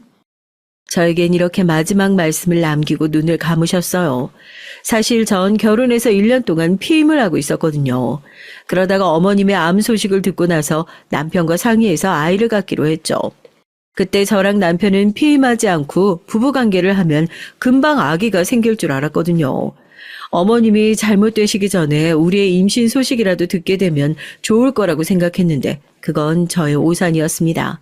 우리의 임신은 그 이후로도 한참을 오랫동안 저를 괴롭히게 될 줄을요. 그땐 미처 몰랐거든요. 누군가 내 인생에 가장 큰 시련을 꼽으라고 한다면 단연코 나님입니다. 또 제 인생에서 걸림돌 같은 사람을 꼽으라고 한다면 시부, 시동생, 그리고 나중에 들어오게 된 동서까지 이 세 사람이 되겠죠. 먼저 지금도 저의 큰 고민이자 가슴에 한이 되어버린 나님 얘기를 해보려고 해요. 시모의 암 투병기부터 우리 부부는 임신을 시도했지만 왠지 잘 되지 않았어요. 자연스럽게 지내다 보면 저절로 생기겠지라고 생각할 수가 없었던 이유는 주변의 얘기 때문이었습니다. 우리처럼 30대에 들어선 신혼부부들 중 30% 정도가 난임으로 고민하고 있다고 하더라고요. 제 주변 분들 중에도 시험관 시술이나 난임 클리닉을 선택하는 부부들이 심심치 않게 있었고요. 막상 우리 부부도 임신을 시도했으나 6개월이 지나도 착상이 안 되니 더 늦기 전에 적극적으로 치료를 받아야 되겠다고 결정했어요. 사실 남편은 워낙 낙천적인 성격이라 별 생각이 없었지만 제가 조급해져서 결정했다는 표현이 더 정확하겠네요. 강남의 유명한 병원에서 배란일 초음파를 보고 날짜 받아서 서너 번 시도를 했는데 막상 결과는 실패였습니다. 병원에선 제 난자가 잘 자라지 않는 편이라고 설명했어요. 이렇게 되고 보니 조바심이 생겼습니다. 조금 더 기다려봐야 하는지 이럴 땐 바로 시험관 시술로 들어가야 하는지 고민되는 순간들의 연속이었죠.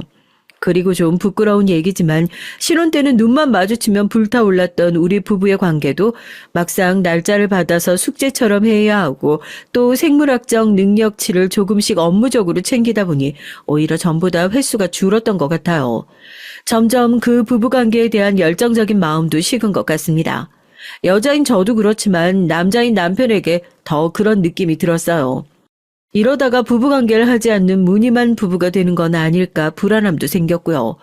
그리고 시모의 간병과 장례 등을 치르면서 마음 아픈 시기였고 이 과정에서 시부와의 불미스러운 일들을 겪어야 했습니다. 지금 생각해보니 그 시기가 임신하기에 좋은 환경은 아니었던 것 같네요. 그래서 우리 부부는 일단 난임 클리닉을 1년 좀 넘게 다니다가 잠시 중단해야 했습니다. 시부는 저에게 일종의 바람 캐릭터 같은 분이었습니다. 왜 드라마에서 남들 괴롭히고 답답하게 만드는 고구마 100개 먹이는 그런 사람이 있죠? 시집온 뒤로부터 자기중심적인 성격과 이기적인 시부를 사실 전 마음속으로 멀리했어요.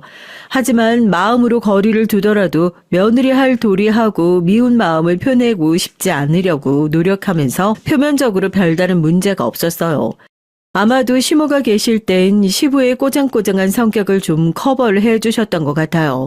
하지만 시모가 아프셔서 병간호를 해야 할 사람이 필요한데 가장 적극적으로 나서야 할 남편이란 사람은 병원에 있으면 자기도 아파서 곧 죽을 것 같은 기분이라는 핑계로 간병인에게 맡기고 자신은 모임이며 취미생활로 이전처럼 살았습니다. 정말 이기적이지 않나요? 이런 모습을 보니 솔직히 시부가 우리 아빠와는 너무나 다른 인간이라는 걸 깨닫고 존중하고 싶은 마음이 싹 사라지더라고요. 그리고 더 저와 사이가 틀어지게 된 건 시모가 돌아가신 뒤였습니다. 시모가 해주시던 집밥부터 청소, 세탁, 그리고 자신의 심부름까지 회사를 다니느라 바쁜 제가 해주기를 원하는 거예요. 본인 돈도 있고 상황이 이렇게 되면 아무리 연세가 드신 남자라고 해도 그렇지 어느 정도 본인 앞가림은 하려고 노력을 해야 되잖아요. 이미 오래전에 혼자가 되신 우리 친정아빠는 자식들에게 맡기기 싫다고 엄마가 가신 뒤론 생전 안 해본 빨래며 집안일도 혼자서 해오신 분이에요. 그런데 시부가 주말에 밀린 시댁 집안일을 시켜서 가보면 글쎄 자기 팬티까지 아무렇게나 던져놓고 있는 겁니다. 며느리가 시부의 팬티까지 빨래해준다는 게 너무 어이없지 않아요? 정말 이제 정이 딱 떨어지는 순간이었어요. 제가 기함한 모습을 본 남편은 시부를 설득했어요. 아버지, 아무리 자식이라도 며느리는 다른 집에서 자란 여자예요. 어떻게 아버지 빨래나 청소를 엄마처럼 해드릴 수가 있겠어요. 게다가 아시죠? 아버지가 맨날 자랑하시는 그 회사에 다니는 커리어 우먼입니다. 이런 일은 제가 도우미 아주머니 구해볼 테니까 거기에 맡기고 돈 주고 시키시는 게 어떨까요? 저희도 도와드릴 부분은 도와드리겠지만 엄마가 계실 때처럼 똑같이는 어려우니까 마음 좀 돌려주세요. 여편네 없는 서름도 기막힌데 이젠 자식들도 남처럼 구는구나. 아이고, 내가 죽어야 니들이 그때서야 통곡을 하고 반성을 하겠지. 결국 남편은 자기가 따로 모으는 개인 용돈으로 아버님의 집안일 도우미 분 월급을 드리는 것으로 합의를 봤어요. 도우미로 시부댁 집안일은 해결했다고 해도 한 달에 두세 번은 찾아뵙고 건강이며 각종 불편함을 해결해 드리곤 있지만 말이죠. 사실 시부는 우리나라 60대 남자치곤 지병 없이 건강하시고 가진 돈도 적지 않습니다. 시부모 두 분이서 순댓국 장사를 오래 해오셨는데 꽤 장사가 잘 되는 편이었다고 하네요. 두 분은 가게를 30년 넘게 하셨지만 시모가 아프시면서부터 운영하기가 어려워서 결국 가게를 다른 사람에게 넘기고 정리를 했어요. 그래서 살고 계신 아파트는 대출 하나 없는 자가이고 순댓국집 상가도 갖고 계시고 은행에 넣어둔 현금만도 10억은 될 거라 얼핏 들었거든요. 그럼 본인이 혼자 살면서 얼마나 넉넉한 경제 상황인가요? 도우미 비용 정도는 1도 아니죠. 그런데 자기가 필요로 하는 일은 다 우리 남편이 해줬으면 하는 그 심보. 전 그런 게 참 얄밉더라고요. 우리 부부는 대기업 맞벌이라고는 하나 월급쟁이 신세라 전셋집 하나 있을 뿐이니까요. 그렇게 자기 돈은 아껴서 차 바꾸고 취미 활동한다고 사들이는 악기도 매번 바뀌시는 것 보면 자기에게 쓰는 돈은 아깝지 않은 모양이죠. 어쨌든 지금 누가 봐도 부러운 은퇴 생활을 즐기고 계세요. 그뿐인가요? 여자친구들도 만나는 모양입니다. 그런데 제가 정말 시부가 싫은 건 시모가 가신 뒤부터 본격적으로 하시는 잔소리였어요. 네 시애미는 아들 둘을 결혼하자마자 턱 났어. 즉 무슨 말이냐 하면 우리 최씨 집안의 씨는 문제가 없다 이 말이야. 그런데 넌 왜 아직까지 아들을 못 낳느냐 말이다. 요즘 세상이 좀 좋냐? 네 몸에 문제가 있으면 얼른 치료든 뭐든 하란 말이다. 이렇게 아들 손주 못 낳는다고 타박을 하는 거죠. 아니 자기 아들 씨는 자기 씨부터 문제라고 생각 안 하는 것 같아요. 아버님, 저희 난임 클리닉 다니고 있잖아요. 노력도 하고 있는데도 안 돼서 저희도 속상해요. 난임 클리닉 비용도 적지 않은데 이제 더 다니다가 보험 적용이 안 되면 그때 아버님께서도 도와주셔야 돼요. 아버님 자손이잖아요. 이렇게 돈 달라는 얘기 꺼내야 입을 꼭 다물고 잔소리를 멈추십니다. 돈 주기는 그렇게 아까운가 봐요. 아무리 자식이어도 말이죠. 이렇게 절 괴롭히는 시부에 이은 두 번째 인물이 있습니다. 바로 시동생 최태성이에요. 저보다 한 살 어린 시동생인데 남편과는 성격이 영 딴판입니다. 어릴 때부터 하라는 공부는 안 하고 밖에서 사고 치고 다니는 문제아였던 모양이에요. 군대에 다녀와서 헬스를 열심히 하더니 그쪽에 관심이 생겨서 부모님 도움으로 헬스장 하나를 차려서 하고 있어요. 시동생도 시부처럼 자기한테 쓰는 돈은 안 아끼는데 남의 돈은 좋아하는 타입이었거든요. 헬스장 수입이 있는데도 이날까지 한 번도 밥이나 커피 사는 걸 못 봤어요. 가족 외식이나 부모님 챙기는 건 다 우리가 알아서 하고요. 시동생은 정말 참여만 하는 거죠. 그런데 어찌나 말은 또 이쁘게 하시는지. 아니 부부가 대기업 다니면서 에게 겨우 뷔페야? 어버이날엔 부모님 모시고 5성급 호텔 정도는 가져야 되는 거 아니야? 그런 자기는 아들 아니냐고요. 돈 한 푼 안 내고 얻어먹는 사람이 왜 이런 말을 거들어서 괜스레 미운 털 박힐 일만 하는 건지. 오해가 깊고 서로 챙겨주려고 하는 우리 남매랑은 너무 달라서 처음 시동생 보고 문화적 충격까지 느꼈답니다. 우리 오빠는 마지로서 늘 든든하고 모든 가족 일을 앞장서서 하는 분이에요. 국세청 세무공무원을 다니고 있는데 사실 누구나 가고 싶어하는 끝발 좋은 곳이잖아요. 그래도 얘기 들어보니까 공무원이라 월급이 적은 편이더라고요. 그렇지만 우리 오빠는 늘 우리 가족이 모이는 날이면 맛있는 거 먹으러 가자고 먼저 얘기하고 동생들 돈은 내지 못하게 하는 사람이었습니다. 그러면 우리 언니와 전 가만히 있지 않아요. 백화점 상품권이나 한우같이 값비싼 선물을 사서 옳게 언니한테 드리고 오죠. 그리고 제가 자식은 아직 없지만 조카는 셋이나 있거든요. 오빠의 아들 한 명과 언니의 딸 둘을 가진 조카 부자예요. 전 대기업 다니는 고모답게 부모로서 해주기 좀 망설여지는 그런 좋고 비싼 메이커 선물을 조카들에게 자주 해줬습니다. 이렇게 남매들끼리 서로 말하지 않아도 베푸는 성격이니 얼굴 붉힐 일도 없고 또 서로 티 내지 않고 챙기는 그런 가족 문화를 갖고 있어요. 그리고 친언니는 의류 사업을 하느라 바쁜 형부가 있어서 조카들을 키우는 전업주부인데요. 저와 전화도 가장 많이 하고 무슨 일이 생기면 가장 먼저 얘기를 할 만큼 친한 사이예요. 시댁에 와서 시동생하고도 그렇게 친하게 서로 챙기면서 지내고 싶었는데 이 동생은 정말 우리 오빠 언니와 너무 달라요.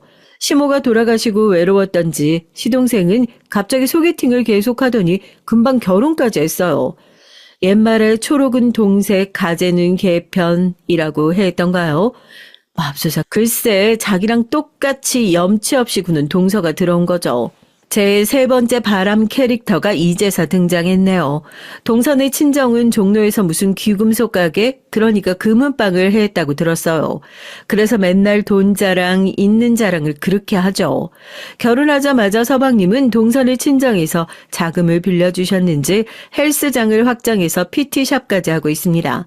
이 부부는 만나면 그렇게 맨날 돈 많은 사람들을 부러워하고 어떻게든 벗겨먹을 생각에 혈안인 것 같아요.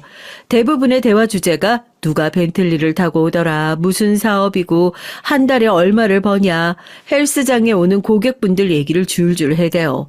그리고 그렇게 돈이 많아 보이는 사람을 어떻게든 꼬셔서 자기도 그 사업에 낄 방법은 없는지, PT 받도록 유혹할 방법은 없는지 연구를 하는 부부입니다.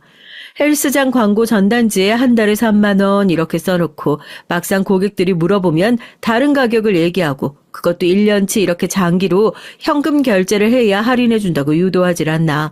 카드나 현금 영수증 요구하면 부가세라는 명목으로 더 받고 이렇게 현금으로 수입의 대부분을 채워서 무조건 현금 금고에 넣고 다닌다고 합니다.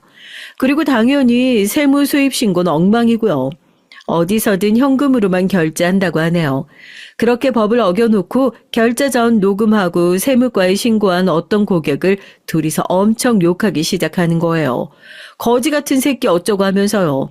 머무든 개가 머무든 개 욕한다더니 정말 거지같이 구는 건 서방님네 부부잖아요. 급기야 조금만 더 열심히 수입 금액 누락을 하면 기초수급자 수준 돼서 나랏돈도 타먹을 수 있겠다고 동서랑 웃고 좋아하는 모습을 보니까 혐오감까지 들었어요. 그 정도면 남부럽지 않게 있는 사람들인데 왜 저러고 살까요? 가전제품 바꿀 때마다 형한테 전화해서 직원가로 사달라고 하고 결국 나중엔 그 돈도 어영부영 안 주고 넘어가는 거죠. 자기들끼리 신고 다니는 골프웨어나 명품 신발만 하나 안 사도 그렇게 거지같이 안 살 텐데 참 안타까워요. 이 서방님네 부부는 그런 점에서 참 쿵짝이 잘 맞는 것 같네요. 제가 동서가 싫은 이유는 천성적으로 질투가 많아서 저에게 가시돋친 말을 자주 하고 시부와의 사이에서 이간질해서 더욱더 저와 시부 사이가 나빠지게 만든다는 점이에요. 거기에 제가 임신 부분에 대해 민감해하는 걸 알고 악용하는 질이 나쁜 사람입니다. 사람 약점을 가지고 노는 건 정말 악독한 짓이잖아요. 제가 학벌이 좀 좋은 편이고 대기업을 다니니까 회사를 다녀본 적도 없는 전업부부인 동선, 그게 아니고 온 모양이에요. 여자가 너무 배워도 매력 떨어지는데 요즘 바람나는 남자들 와이프들 보면 은근 고학력자의 전문직 여자들이더라고요. 자기 혼자 배우고 능력에 취하니까 옆에 남자 기를 죽이는 거죠. 우리 형님은 안 그러죠? 그럼요. 시아주버님 같은 남자가 어디 있겠어요. 막 이렇게 사람 열받게 말한다니까요. 아버님, 혹시 형님 지난주에 오셨어요? 회사 일로 바쁘다고 안 왔다고요? 며느리가 혼자 된 시부 불편하다고 회사 핑계대고 시댁에 자주 안 온다니. 전 우리 허니가 너무 좋으니까 아버님한테도 잘해드리고 싶은데. 형님은 저보다 몇 년 일찍 이 집 식구가 됐는데 왜 그렇게 냉랭하대요? 그러면 여기에 시부도 장단을 맞춥디다. 네가 참 바른 말 안다. 걔가 원래 그랬어. 처음 봤을 때부터 여자가 고분고분하지 못하고 그냥 뻣뻣하니 우리 첫째 달달 볶고 사는 건 아닌지 걱정이네. 아니, 그래서 걔네가 아직도 애가 안 생기는 거 아니야? 지난번 제가 들었던 동서와 시부의 대화가 이러했어요. 정말 수준 이하의 사람들끼리 모여서 저를 까는 재미가 좋은가 봐요. 화가 나는 걸 넘어서 정말 너무 사람들이 저속해 보여서 도무지 정이 안 붙어서 대하기가 힘드네요. 거기에 동서는 제가 아기를 갖지 못하는 것을 유일한 약점이라고 생각하고 툭 하면 애 없는 서름을 안겨줍니다. 형님, 저랑 우리 허니는 정말 툭 하니까 짠하고 애기가 생기던데요? 돈 좀 더 벌면 둘째도 갖고 싶은데 그 전에 생겨버릴까봐 걱정이라니깐요. 그래도 형님하고 시아주버님은 그런 걱정은 없으셔서 편하겠다. 어쩌면 사람이 이렇게 못되게 말할 수 있을까요? 동서랑 말을 섞고 나면 전 늘 화병에 올라오는 것 같은 기분을 느끼게 돼요. 그러다가 정말 이 여자를 용서할 수 없게 되는 사건을 맞닥뜨리게 됩니다. 그날은 시모의 제삿날이었어요. 제살 드리고 시부는 약속이 있다면서 잠깐 나가셨고 남편과 동서와 과일을 먹으면서 얘기를 하고 있었죠. 나 회사에 김책임이 용하다고 소개해줘서 유명한 역술가한테 전봤었다? 요즘은 또 전화로도 된다고 해서 회사에서 몇 사람하고 같이 봤지. 근데 신기하게 내 사주만 보고 딱 이러는 거야. 타고나기는 똑똑한데 아쉽게도 자식이 귀하다. 그래도 부자 된다. 생각해보니까 나 대학생 때 친구들하고 타로점 볼 때도 다들 자식이 귀하다, 자식 갖기 어렵다라는 말 했던 기억이 나더라고. 그땐 미혼 때라 대수롭지 않게 여겼고 우리 친정엄마도 애 셋은 쉽게 낳으셔서 별 생각 없었는데 진짜 이런 점이 맞추기도 하나 보다 신기했어. 난 오히려 당신처럼 이성적인 사람도 그런 생각을 하는 게 새롭고 귀여운데 그냥 점쟁이들이 찍은 게 우연히 딱딱 맞는 거 아닐까? 근데 우리 친가 쪽 어른들 중 두 분도 애 못 낳고 지금 50이 넘으셨는데 어느 집안이나 그런 케이스가 있는 거 아닐까? 이런 말 하면 싫어하실지 모르겠지만요. 우리 친정 엄마가 그러셨거든요. 남녀가 만났을 때 아이가 안 생기는 건 피가 안 맞는 거라고. 즉 아기가 안 생기는 건 잘못된 만남이란 뜻이라고요. 동서, 말이 좀 듣기 그렇다. 지금 21세기야. 대학 교육까지 받은 동서가 그런 말도 안 되는 얘기를 우리한테까지 전하는 게 좀 웃긴 거 아니야? 형님, 좀 배웠다고 유세해요. 지금 우리 친정엄마까지 무시하는 건가요? 무시가 아니라 말도 안 되는 그런 말을 옮겨오는 속셈이 뭐냐는 거지. 흥! 밭이 안 좋으니까 애를 못 낳는 거지. 괜히 찔리니까 뭐 대학 교육이니 어쩌냐면서 우리 엄마 말 무시하는 거 봐. 뭐? 동서 지금 말 다 했어? 아니, 남았는데? 옛날 같으면 여자가 애 못 낳으면 다른 거 잘해서 소박감이었어. 맨날 잘난 척하면서 정작 애도 못 낳고 이제 늙은 자국만 남았네? 흥? 동서의 비웃음에 전 억장이 무너졌습니다. 순간 그 비웃는 얼굴 어디 한 대 치고 싶었는데 그때 남편이 우리 둘의 싸움을 말렸어요. 전 분을 이기지 못하고 나와서 밤거리를 돌아다녔습니다. 동서가 하는 말 하나하나가 그대로 칼날이 되어 제 가슴을 찔렀어요. 우리가 아이가 없는 건 모두 저 때문인가요? 전 여자로서 정말 생식 기능이 없는 걸까요? 10년 동안 돈도 쓰고 노력을 해왔는데 이렇게 아기가 안 생기는 걸 나보고 어떡하라고. 임신을 못한다는 이유 하나로 저런 이상한 여자에게 이런 말까지 들어야 하나요? 전 너무 억울하고 자존심이 너무 상했습니다. 난임 클리닉을 다니다가 남편과 잠깐 그만두고 나서 동서가 결혼해서 바로 딸을 낳는 걸 보고 전 더 마음이 급해진 나머지 바로 시험관 수술을 시작했어요. 보통 난임병원에서 몇 년 더 시도하다가 시험관으로 간다고 하지만 전 바로 간 케이스죠. 제 나이가 35살도 안 되었으니 조금 빠른 감은 있지만 나쁠 건 없다고 하더라고요. 왜냐하면 시험관 시술 전 검사 결과 제 생식기관 중 하나가 선천적 구조 이상이 있을 수 있다고 했어요. 인공 수정도 안 되고 시험관으로만 해야 하는 케이스라고요. 그래서 7년 넘게 시험관 시술을 했지만 아무 소용이 없었습니다. 이럴 줄 알았으면 결혼한 직후에 난자 냉동을 했어야 했나 하는 후회도 됐죠. 이젠 40을 바라보는 나이가 됐으니 말이에요. 전 친언니에게 한참을 울며 전화로 오늘 일을 얘기했어요. 그전에도 동서의 흉을 본 적이 있어서 사정을 잘 알고 있던 언니도 오늘 일은 정말 너무하다며 엄청 화를 냈죠. 전 이날 한참 밤거리를 걸어다니고 마음의 상처까지 결국 지독한 독감으로 앓아눕게 됐습니다. 회사에 병가를 내고 병원에서 링거를 맞으며 입원을 해 있는데 우리 오빠랑 언니가 어떻게 알고 병원에 찾아왔더라고요. 아니, 오빠, 언니 여기를 어떻게 알고? 둘째한테 얘기 들었어. 너 동서라는 여자한테 그딴 소리 들으면서 지금까지 살았다는 게 말이 돼? 우리 아버지가 알면 뒤로 넘어가실 거 아니야. 네가 얼마나 똑똑하고 인정받는 딸이었는데. 그 말에 저도 모르게 울컥했습니다. 오빠, 미안해요. 내 탓이지 뭐. 바보 같은 소리 하지 마. 막내 너 가만히 있어. 얼른 건강 회복하고 있으면 이 오빠가 다 알아서 할 테니까. 이 자식들 세무조사 안 당해봤지? 기대해라. 우리 오빤 그렇게 제 앞에서 동서의 복수를 다짐하고 돌아갔습니다. 전 병원에서 일주일 지낸 뒤 퇴원을 했고 이후 회사에 출근해 있던 어느 날이었어요. 동서에 전화가 오는데 일도 바쁘기도 하고 그 목소리를 듣고 싶은 마음도 없었죠. 지 때문에 아파서 병원에 입원해 있는 동안 문자 한 통이 없었는걸요. 그리고 저에게 그런 막말을 하고 한 달이 넘었는데 웬 전화람? 동서의 수십 통의 전화를 씹고 퇴근해 보니 집 앞에 동서랑 서방님이 기다리고 있는 거예요. 동서는 절 보자마자 미친 듯이 달려들더니 사정을 하기 시작하는 겁니다. 형님, 내가 다 잘못했어요. 네? 제발 한 번만 살려주세요. 그리고 동서의 입으로 직접 친정 오빠가 언니와 합심해서 복수한 얘기를 듣게 됐어요. 예전에 서방님이 장인어른 사업장에 쓸 공기청정기를 남편 회사에서 직원가로 구매해달라고 부탁한 적이 있었거든요.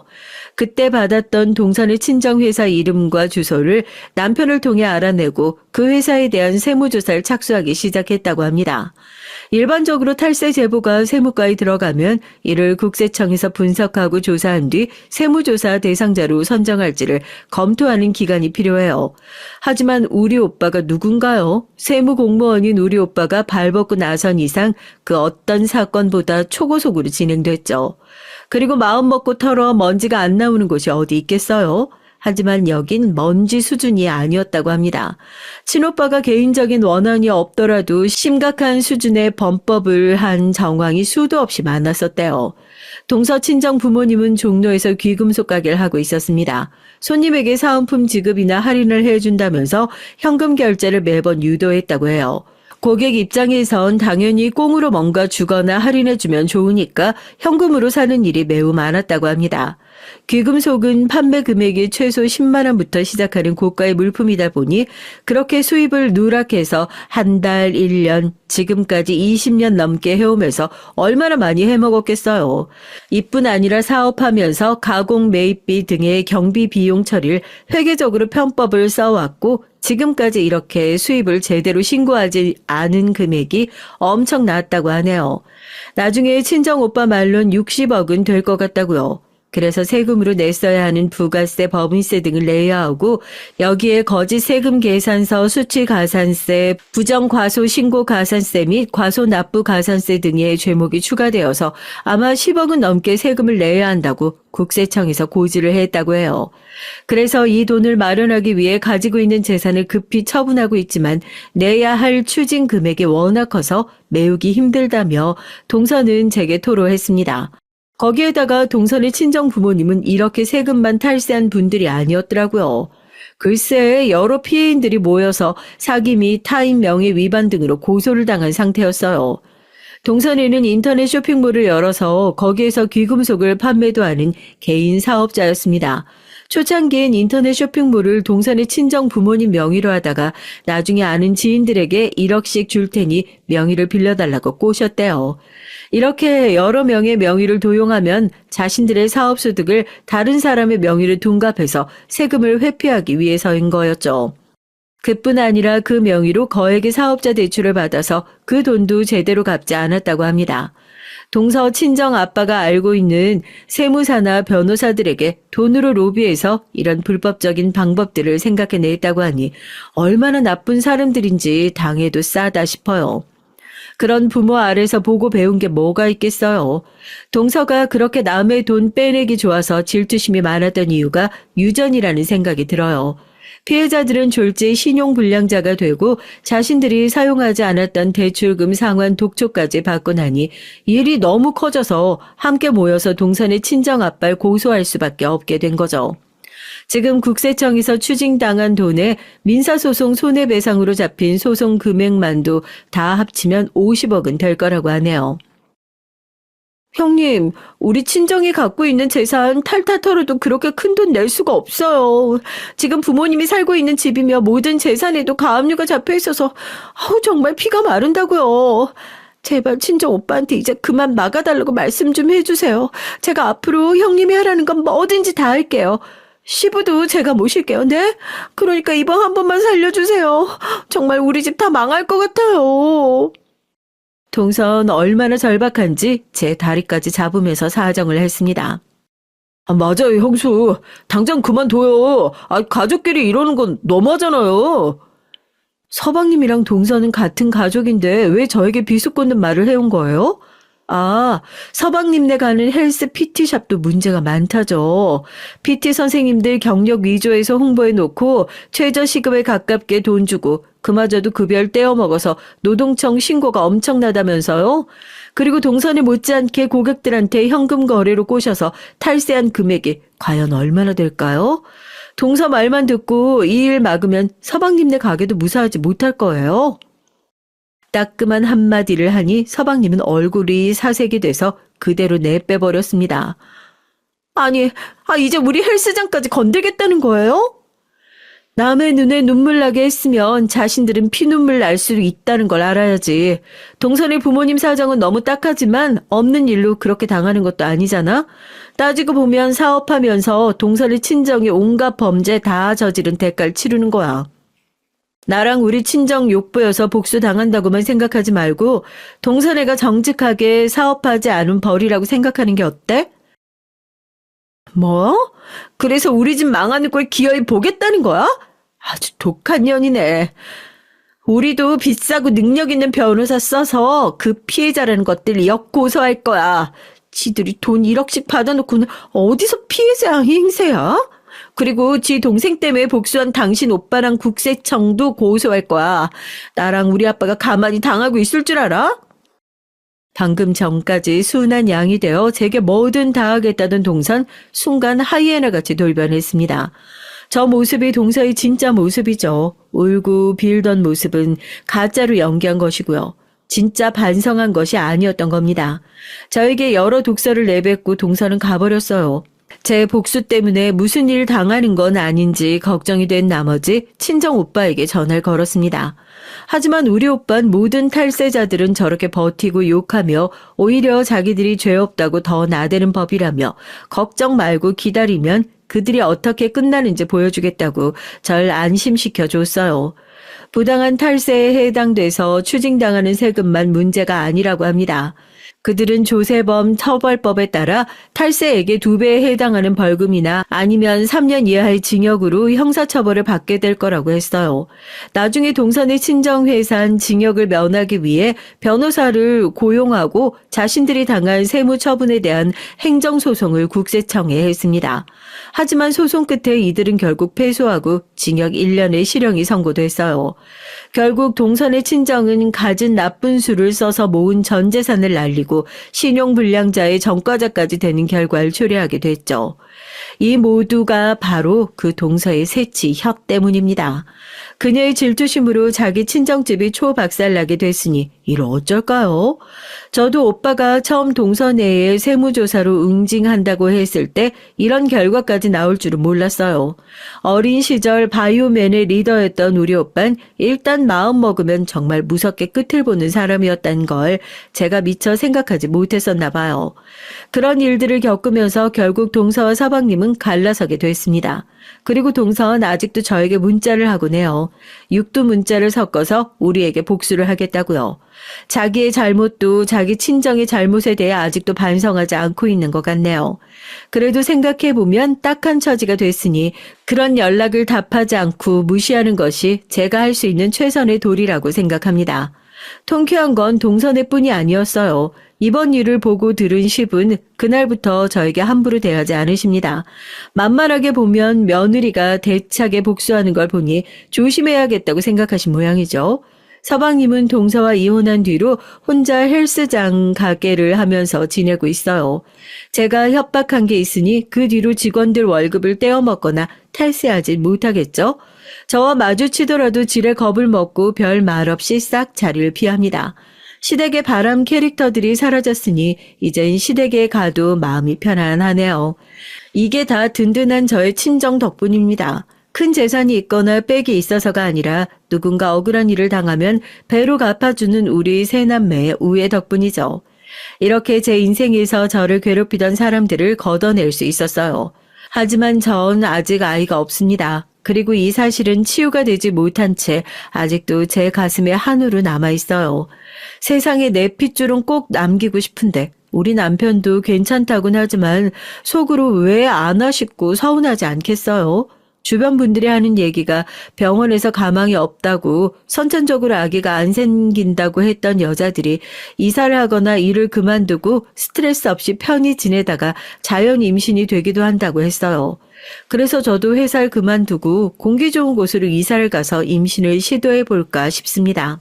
사실 회사 다니면서 시험관 시술도 연차를 쓰는 것도 상사 눈치가 엄청 보이는 일이긴 하거든요. 이렇게 해온 것이 비단 1, 2년도 아니고요. 그리고 회사에서 받은 스트레스가 아무래도 나님에 영향을 주는 게 아닐까 싶은 마음도 드는 것이 사실입니다. 그동안 우리 부부가 돈 허투루 안 쓰고 엄한 주식이나 코인 같은 데에 투자하지 않고 적금으로만 모아서 지금 살고 있는 작은 아파트도 자가이고 연금 저축도 많이 적립한 상황이에요. 빚도 없고 현금도 좀 모았으니 남편의 외벌이로도 충분하지 않을까 싶네요. 물론 제가 직장을 그만두는 일에 시부는 엄청 반대하십니다. 제가 맞벌이 할 때 뭐 하나 도와준 게 없던 양반이 그래도 며느리가 대기업 다닌다고 주변에 자랑하고 다니셨던 모양이에요. 남편은 무엇이 되든 제 뜻에 따르겠다고 합니다. 늘 절 믿어주고 배려해주는 남편이 있어서 못된 시댁 식구 때문에 이혼하지 않고 아직까지 잘 살고 있는 것 같아요. 그리고 남편은 아기가 없어도 우리끼리 잘 살면 되지라고 생각하고 있고요. 여러분이라면 어떻게 하시겠어요? 어렵게 잡은 좋은 직장 이렇게 그만두는 것 괜찮을까요?